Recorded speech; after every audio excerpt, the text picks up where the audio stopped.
الحمد للہ رب العالمین والصلاة والسلام علی رسولہ الکریم اما بعد اعوذ باللہ من الشیطان الرجیم بسم اللہ الرحمن الرحیم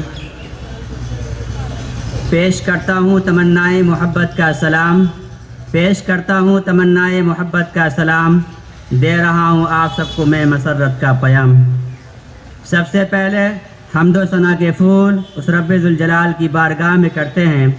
جس نے انسان کو احسن تقویم کے سانچے میں ڈالا اور پھر اس کو معلم یعلم کی تعلیم سے آراستہ کیا، اور عقیدت و محبت کا گلدستہ پیش کرتے ہیں اس محبوب رب دو جہان کی خدمت میں جس کو رحمان و رحیم نے رحمت للعالمین بنا کر مبعوث فرمایا اور انک لعلی خلق عظیم کا تمغہ عطا فرمایا،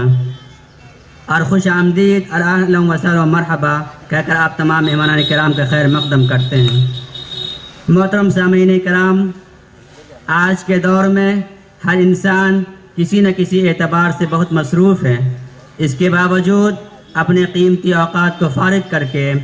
دینی امور میں انہماک اور شرکت کرنا یہ صرف دینی محبت اور تعلق مع اللہ پر مبنی ہے، اور خاص طور سے دور جدید میں جبکہ دین و شریعت سے بے رغبتی اور اللہ پرواہی عام ہے۔ آپ حضرات کا یہاں جمع ہونا ہمارے لیے قلبی مسرت و شادمانی کا سامان ہے،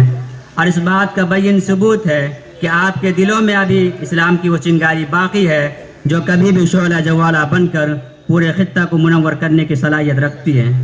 وہ ایمانی حرارت اور تابانی موجود ہے جس سے سوکھے ہوئے شجر بھی نمی کا ادراک کر کے توانائی حاصل کرتے ہیں۔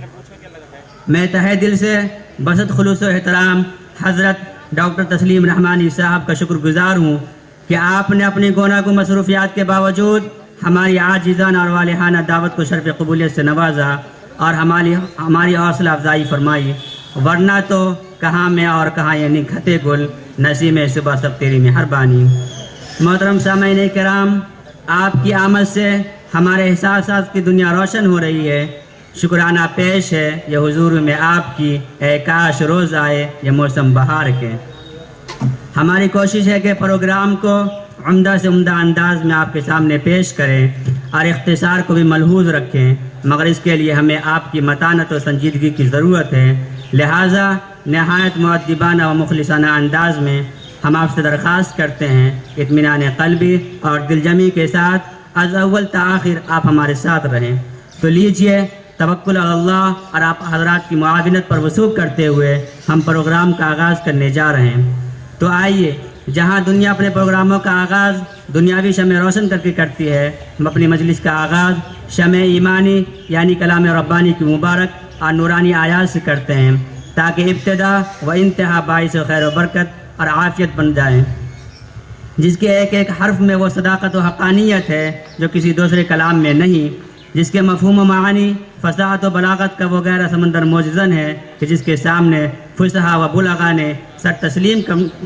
کر دیا، اور اسی پر بس نہیں بلکہ رہتی دنیا تک تمام انسانیت کو فأتوا بصورۃ من مثلی کا ایک زبردست چیلنج بھی دے دیا، اور یہ اعلان بھی کر دیا لا یأتون بمثلی کہ کسی ماں نے اپنی اولاد کو ایسا دودھ نہیں پلایا جو ایسا مقدس کلام پیش کر سکے۔ تو آئیے ہم بھی اپنے پروگرام کا آغاز اس مقدس کلام سے کر لیں، قرآن کی تلاوت سے آغاز و محفل کا، قرآن کی تلاوت سے آغاز و محفل کا، اس نور سے پا جائے ہم راستہ منزل کا۔